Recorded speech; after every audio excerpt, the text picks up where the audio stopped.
what's the big news then, Chief? All right, welcome to the 53rd. Fourth. God damn it!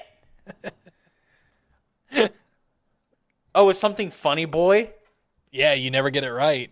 Oh, you want to put it on Twitchy Witchy Woo Boo Boo Boo Goo Goo? Wait, before that though. Oh yeah. Oh, Did you're you have having a big boy drink? I am. I'm having a beer. Nice. What are you drinking? Nothing. I'm scared. I'm actually having a LaCroix. Nice.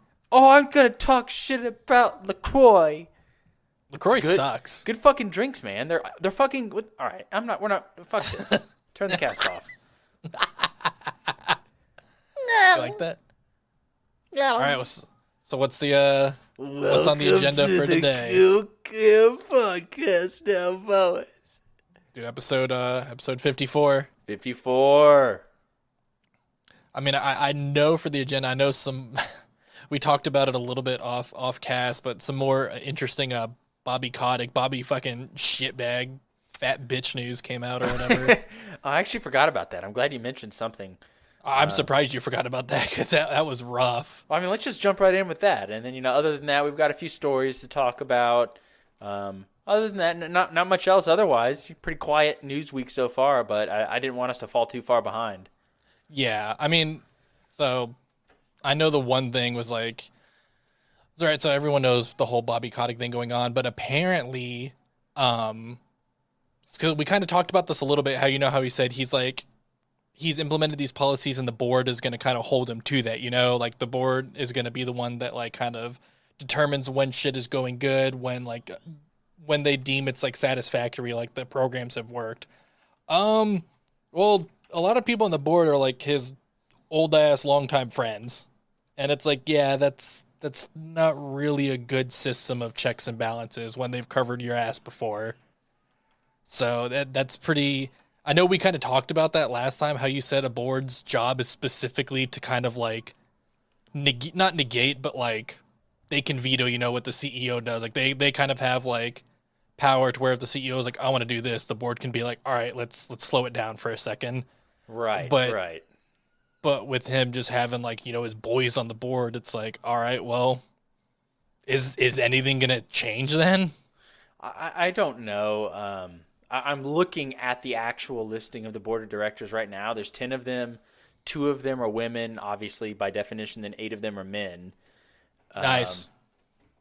So already, that's not a good look for the company that was talking about getting their diversity quotas in. So that's already an area they're going to focus on. And to answer one of your questions from a prior cast about if Bobby is on the board, he is. Yeah, how? Like, you're not supposed to be on the board, right? Well, you can. It doesn't. There's not really a hard set rule on if you should or shouldn't be. It's not a bad thing to have your CEO on the board because it does allow them to be involved, at the highest level of the company of what's going on.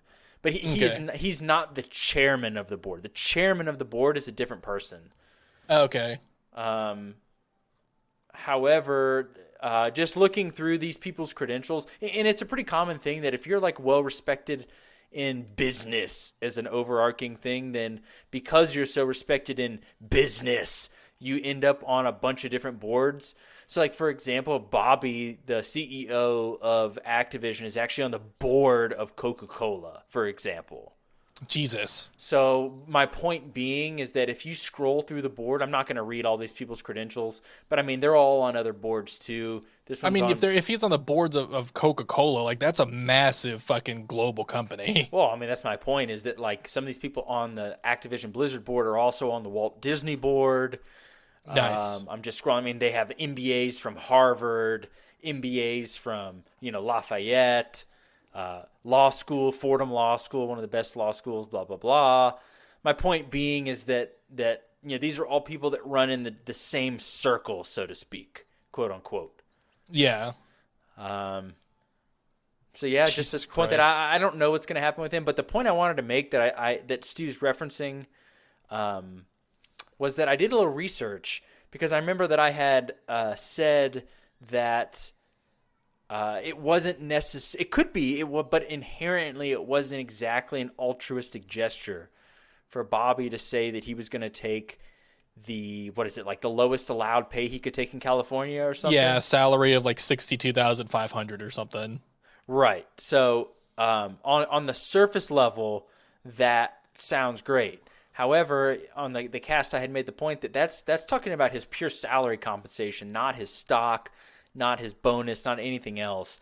And so I just want to make sure that our 3 listeners are aware that while he did cut his salary down to $62,000, he's still going to rake in about $150 million in 2021 just from his bonus and stock incentives. So again, on the surface level, it was like, oh man, he's doing the right thing. But at the end of the day, motherfucker's still pulling in $150 million. Jesus. So that's all I wanted to point out was just like, God damn. You know what I mean? Just like, Jesus. Yeah, that's fucking nutty. I'm just scrolling through this article. There's a lot of it, but it's this article on Kotaku. What? An ironing. God, you're such a piece of shit. Just the headline stuck out to me. That's why I was like browsing through it. But it's an article by Ian Walker titled "Bobby Kotick has always been a slimy asshole." I do like that. And it's like just scrolling through the stuff, and it's like, yeah. And also, this was something I don't know if it's important, but I remember you brought this up, and you were like, "God damn!" But it's like, yeah, he's been at the top of Activision for like 30 years, Right. like for a long fucking time. I don't know if that's like big for a CEO or like I don't know if that's good or bad, but I remember you pointed it out where you were like, dude, he's been on this for like 30 years straight. But and just before I forget, also, I want to point out that I am mistaken. It's not 2021 compensation. However, he received $154.6 million last year, and he's slated to make near the same here at the end of 2021 due to his bonuses and whatnot, regardless of the salary cut. Yeah. But it's like, I'm just like reading this thing where it's like just certain things where it's like, like news reports have said that Bobby has been more than happy to ignore issues, especially those suffered by female employees. We also know that Kotick threatened to kill an assistant via voicemail. And like, dude, I'm just like reading this stuff and it's like, what the fuck, man? What a piece of shit. Yeah, like another thing, Kotick's notoriety among video game fans can be traced back to a late 2009 presentation at the Dutch Bank Securities Technology Conference where he took pride in his desire to, quote, take all the fun out of making video games, end quote. And it's like, nice. Yeah, this guy's a piece of shit. Let's be real. Yeah, that's... Okay, so here is just this thing. It says, if Kotick manages to weather the storm and Activision Blizzard replaces him for a different reason at a later date, he stands to make upward of $300 million just for leaving the company. Yeah, and remember, I know I also made that point, is that to get rid of an executive at this level, you have to literally pay them out. Yeah, you have to buy him out. Yeah, so if it terminated, so looking at this article, or it does not this article, this tweet from this guy, Steven Totillo, and it says termination by Activision. Noise. What the fuck was that? A burp. It says termination by sloppy. Activision. Yeah, without cause or termination by employee for good reason. Following a change of control, he'd be set to make $292 million. What the fuck, man? You like that? And it breaks it down. So it breaks it down on his salary-based severance, lump sum bonus-based severance, benefits continuation, and impact on equity awards. I don't know what those mean. Stock. Okay, well, his impact on equity is 200.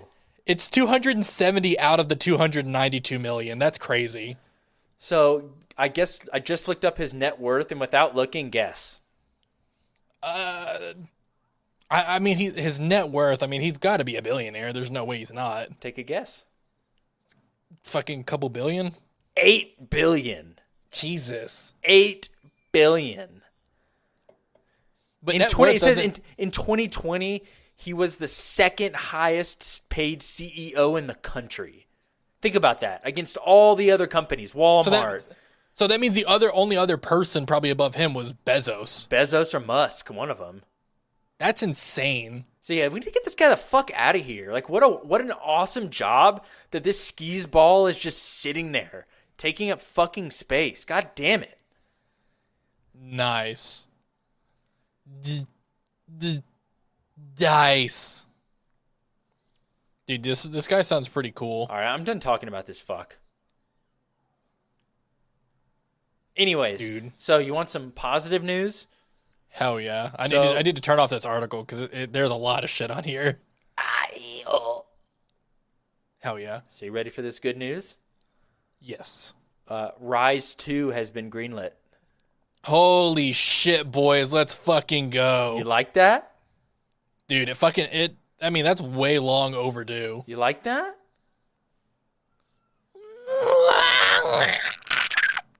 So it's, of course, everyone's saying rumored, but it's popping up enough where people are like, nah, it's actually happening.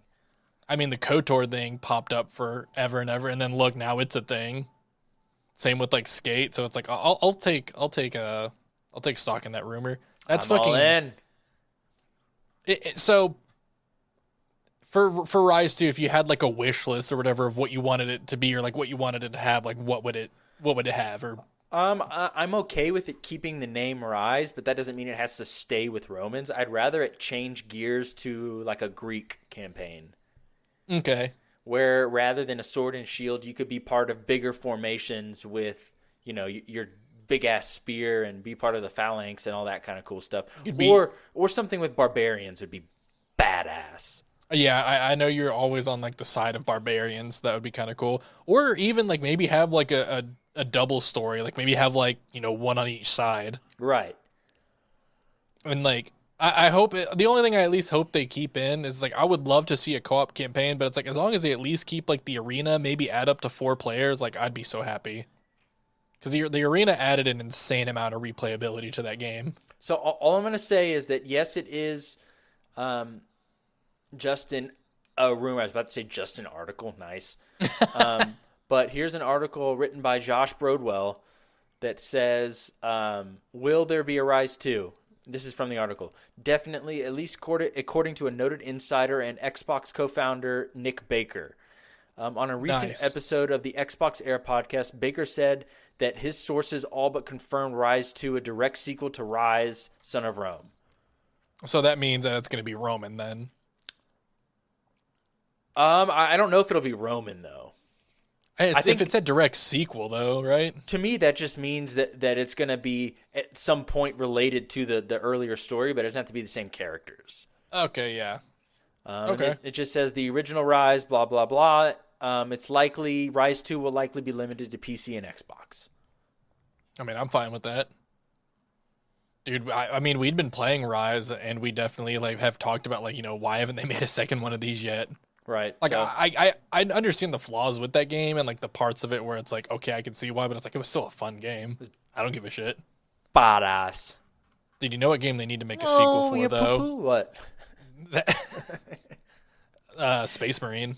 Whoa! Whoa! So yeah, we occasionally like just go back on like Warhammer binges, and now it's been like Space Marine, which minus connection issues, which obviously like, I mean, how old's that game? It was back from like the 360 era, so it's got some time. So he just sent me an article, and it's just fucking. I want the you to see the thumbnail picture. is just. Yeah, the picture is just Bobby Kotick's shitty dude. It goes from his head to his neck. They just kind of mold into one, and then just some fucking shitty body. I wish I could like put the picture in a podcast. Well, step up, boy. Jesus Christ, though, what a piece of shit. Like that? Like that smile, it just lets you know that he doesn't give a fuck. He doesn't give a fuck. Like he's literally, that smile just says like, I'm gonna take your money. What are you gonna do about it? So, dude, good Activision. Jesus fuck. To move on to your absolute favorite game, Halo. Yes. I was excited over lunch today because I saw that it said and this is from IGN. It said Halo Infinite Campaign launch trailer revealed. So I got excited. So I watched it and I was like, okay, some of this looks kind of stupid, but some of it looks badass. And then at the very end of it, they didn't even bother to change the original date. So it says like October something. No way. Yeah, watch it right now.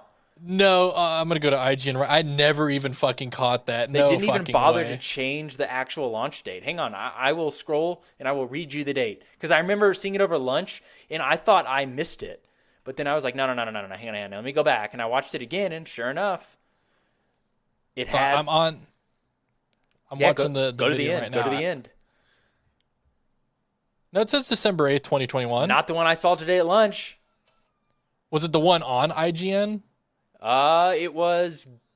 Yeah, see, this one says December 8th, 2021. The one I I saw won- said October something, 2021. I wonder if they caught it and pretty much hot fixed it in there, like re-uploaded the videos real quick to where people didn't notice. Dude, I saw it because I watched it the second it came out when I was eating lunch because it popped up as like the new big story. Dude, not that's pretty funny though. I almost even took a picture of it and sent it to you because I was going to be like, hey, nice. Nice. Dude, so oh man, I wish I could have seen. Yeah, they probably patched that in real fucking quick. But just because I was like, I was thinking about like, shitty game, shitty launches, like shitty glitches and stuff like that. Shitty game, shitty launches. Yeah, just like thinking about stuff like that. But so I don't know if you'd looked or whatever, but Cyberpunk, it's on sale. It's actually been getting a lot more positive reviews as of recently now. So like that game's definitely kind of like starting to turn it back around. I don't know if you would notice this on Steam or whatever, but No, I haven't really been paying much attention to it just since I already beat it, okay. to be honest. Okay. Yeah, like I said, I just thought it was kind of cool to like see the reviews finally starting to like swing back around because I remember you said, like way long ago when we were talking about it that it had gotten like a good handful of updates to fix the game. Oh, it better have, yeah. And I'm sure it's gotten like exponentially more since. But I wonder if they're ever going to do DLC for that game. I would assume they would, right? For Cyber? Yeah. Yeah, they are, but it's all supposed to be free. Okay. I mean, they're still working on the Witcher 3 ray tracing, so I'm assuming that Cyberpunk's kind of on the back burner until they get that out. I'm assuming they're not going to want to split their working staff and fuck up two games again. Or I guess they didn't fuck up Witcher, but dude, Rise. You like that? Yeah. You want to you pick up any other than the games we got, did you pick up anything on the Steam sale? So I did pick up Days Gone, which I will be looking forward to starting probably this weekend. Other than that, I didn't get much else. I got Dyson Sphere Factory Facility, whatever it is. I heard about that game. It looks weird. It looks kind of good, but also like kind of complicated. Yeah, and people were just all about it. So I was like, all right, no, I'll give it a shot. There's always like those games where you just look at it and you're like, that could be interesting, and then it's just got like absurd like amount of like positive reviews. Like a game I saw that was this game called Satisfactory, and it's like you just build like a factory and it's just got absurd positive reviews, and I'm like, really? People like this? And it's just like overwhelmingly positive, hundreds of thousand reviews, and like you're just watching the video and it's like, I mean, granted, I haven't played it, so it's like I can't talk, but it's like you just watch it and you're kind of like, what makes this so good? Right, and it was on sale, so it's one of those games where I may get on it and be like, what the fuck am I doing? But I have to try it. But not to jump us back to Halo, but one of the things I didn't like about the trailer was when they specifically were like, it's the biggest Halo yet. And I'm like, guys, we don't give a fuck about a big Halo. We give a fuck about a good Halo.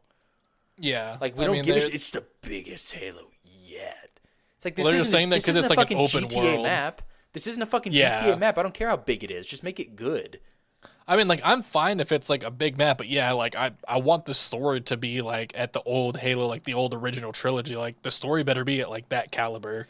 I was gonna say, like, I'm looking through the different screens right now of the trailer, and like I haven't muted, but like some of the things that they say are just kind of stupid. Like they say, I'm letting it come up. Yep. Drop into the biggest Halo ever. That's a like And like I've always like really enjoyed Halo's marketing strategies, and they have some good trailers. Like like when they do like the live action trailers where it's kind of like a mini movie, or like just very simple ones where like this kind of feels like one of those Hollywood ones where it's like throwing like a lot of buzzwords at you and like cool scenes, and it's like dude, like just show me an interesting like story or like live action one that like piques my interest and hooks me in. Like when you just start throwing like all this stuff at me, it's like that's cool. Like I don't need a Michael Bay trailer. I want a Halo one. Agreed. And like just continuing like some of the things they say in the trailer, like after that, they're like, become the warrior, become Or you could the protector. And it's like, whoa, whoa, whoa, whoa, whoa, take a step back. just say become chief. That was Halo 1. You're on Halo 6 now. So I was just kind of really disappointed with how they put this trailer together. To be honest, I was just disappointed. It's like, don't like this child stupid shit, be the protector. It's like, okay. Like, come on, guys. The biggest Halo. Like, they could have just said, the richest Halo ever, and I would have been more interested than the biggest. Become the savior. Like, It's like, all right, dude, sick. You got me. Yeah, so those are my only complaints, which are actually kind of pretty big complaints. But yeah, my biggest complaint still is no co-op at launch. That will forever piss me off. Yeah, that was a weak pussy move. And it's like, oh, so do you want me to really fucking piss you off with Halo? You could try, boy. Okay, I'm pretty sure I'll succeed. So it's like, Halo right now currently is in like, it's in a beta, and it's got like, like 5 maps and 3 modes or whatever. Game's releasing on December 8th, so in like just over a week. We're not getting any extra content at launch. Nice. I'm out. Let me see if I can find the actual quote that said it, because I was like, wow, this ain't it, Chief. That's not us. I'm hoping that in like typical 343 fashion, like as of recent, they'll be like, oh, we're not doing that. And then they come out and they're like, psych, we are. So I'm hoping they're just saying that to like keep people like, so yeah.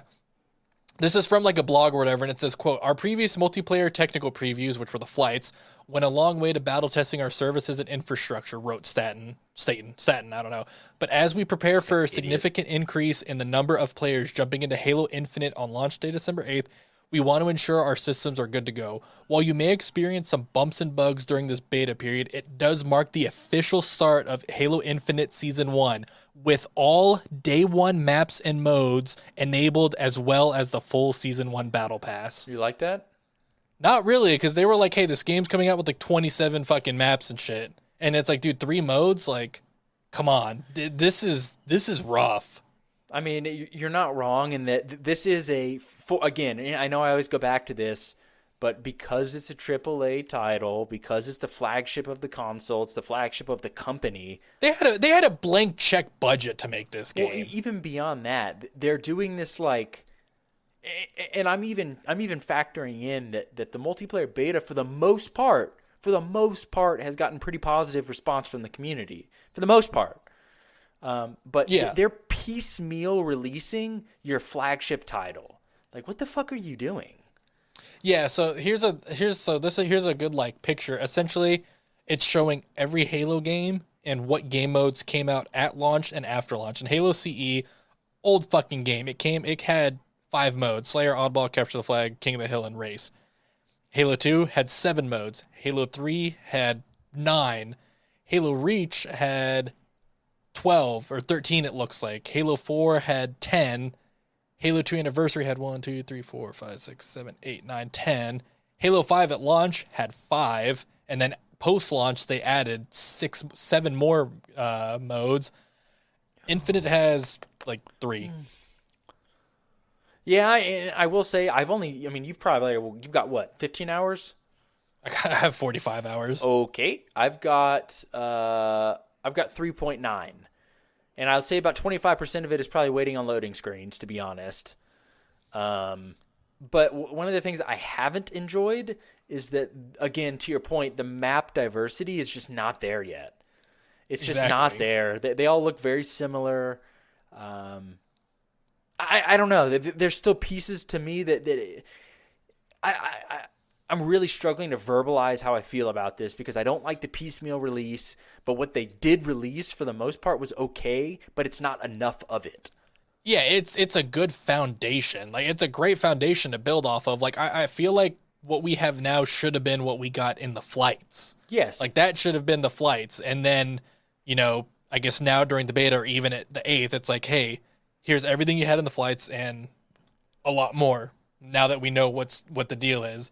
But it's like they're treating this game like a service, which I guess is like the new thing games do, but it's like they're going to, rotate in and out like game modes and stuff like that. And it's like, I get it. It's going to like keep the game fresh and shit because there's always stuff changing and being added. But it's like, is it worth sacrificing player retention for game freshness? I mean, especially at launch. What I'll say about Halo, and then I'll stop talking about Halo, is that if you didn't play this game and friends did not play this game, I would have zero incentive to boot it up ever. Even for a campaign? I mean, I guess, but there is no campaign. I'm treating it as is now. They released a Halo game. Okay. There's no campaign. Yeah. So I have zero incentive to boot this game up. Yeah. You know what I mean? Other than like friends that play it and wanting to play a team competitive game. You're not going to just like be like, oh, I'm bored and just want to play some games. Let me boot up Halo. No, like, that's why?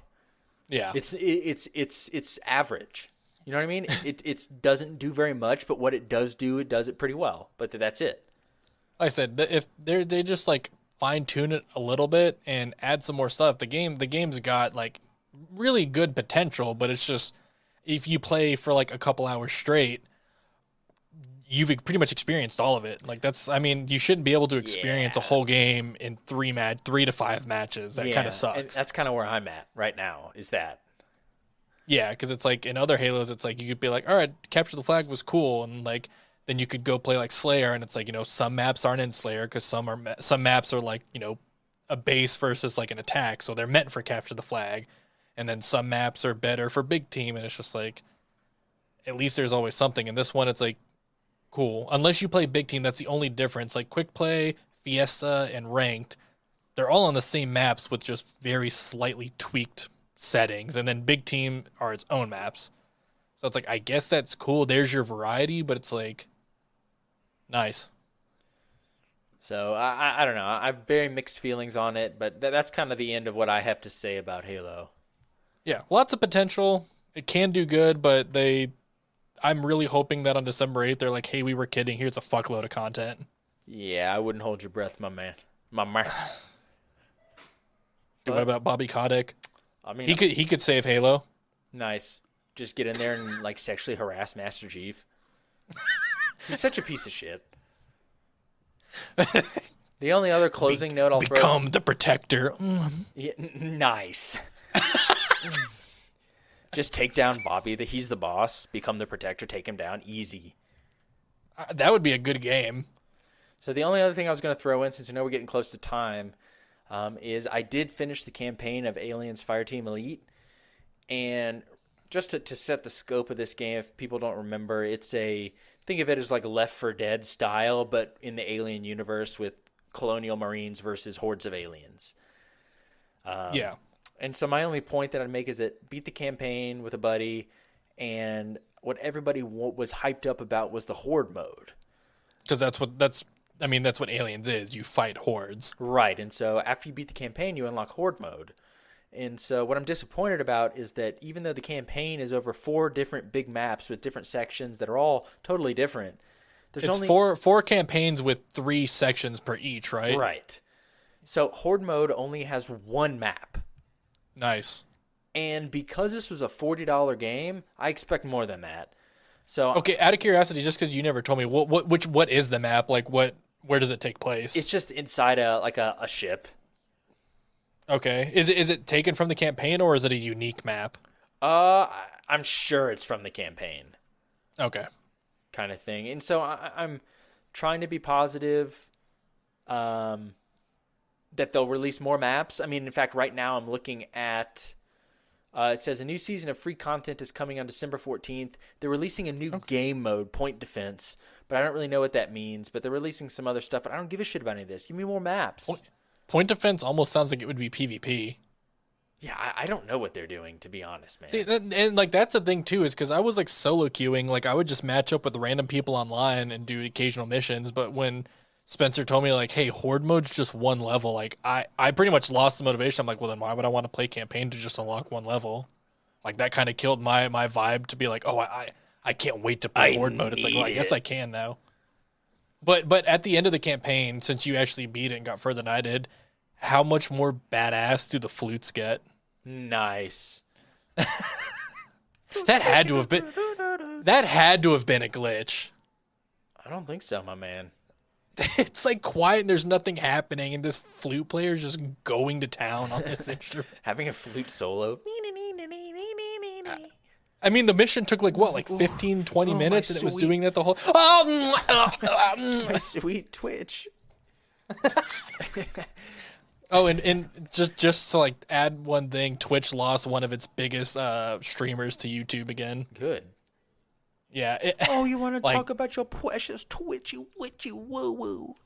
I mean, I thought it was pretty funny, and there's a streamer I watch, Pay Money Wubby, and like Ludwig, the streamer who left, he's like, put out his announcement tweet like, hey, I'm moving to YouTube.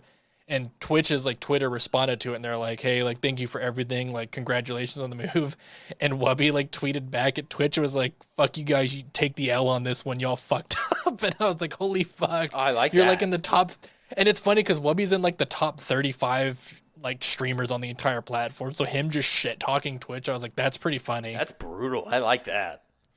I mean, I guarantee, because partners have like contracts with Twitch, and each partner has a representative from Twitch to interact with. I'm sure Wubby's person that he interacts with was probably just like, God fucking damn it. I think they like that. I mean, probably. I wouldn't be surprised if he makes a move at some point too, because he's been outspoken on Twitch since he's been big. Dude, this is a sick fucking cast. Well, on that note, that's all I have to cover. Hell yeah. That's pretty much all I had to. Just didn't want to get us too far behind. Yeah. You want your sweet Twitch. All right. Well, this has been what episode? 43. God damn it. You like that? You like that? Yeah. Yeah, so anyway, that was episode 54 of this fucking shitty cam podcast. The poop can cast. Yeah, dude, we should just rename it. It's 50 episodes. We need to rebrand it. We're the poop rope cast now. Nice. Sick cast. Bond cast. Oh, fuck yeah. Anyway, yeah. And that's episode 54. I'm K-Stu. I'm waiting. Are you smiling? Hell fucking yeah. Are you smiling, boy? Yeah. It is your boy, Vico, saying. I was smiling, and then I looked at Discord, saw that Bobby Kotick picture, and stopped smiling. Yeah. Literally his face. Dude, fuck this fucking podcast.